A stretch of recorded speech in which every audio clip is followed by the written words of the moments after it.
What was I doing on April 6, 1994?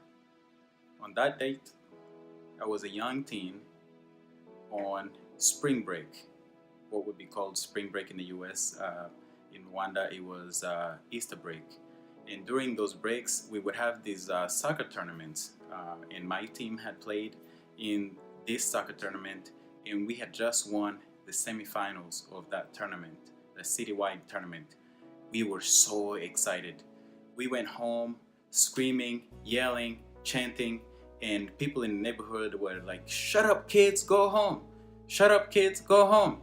And we went home, and when I got home, I took a shower and ate, and then I wanted to watch this soccer game. It was almost a World Cup in the US, and so I wanted to watch all these international soccer games. And then I heard these explosions. Before April 6, 1994, there were explosions all over the city of Kigali. There were grenade attacks in different places. There were gunshots in different places. We were used to this nightly gunfire, but nothing like this explosion that I heard that night. And there were two of those. And then, sometime later, someone called the house and informed my mother that the president's airplane had been shot down. And my reaction was, "Oh my goodness, I hope the president didn't die, because if he died, we won't be able to finish our soccer tournament."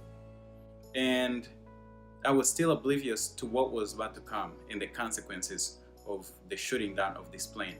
The president of Rwanda, along with the Burundian president, both their names, President Habyarimana of Rwanda and President Cyprien Ntaryamira of Burundi, both died along with the crew and members of their governments who had been traveling with them.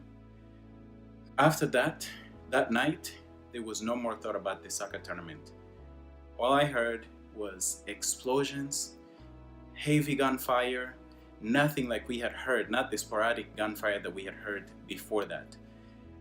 At this point, it seemed like everything around me was crumbling. I heard people screaming for help. That night it was unbearable. I was so scared. I was shaking, my stomach was bubbling, and I was pacing back and forth and back and forth.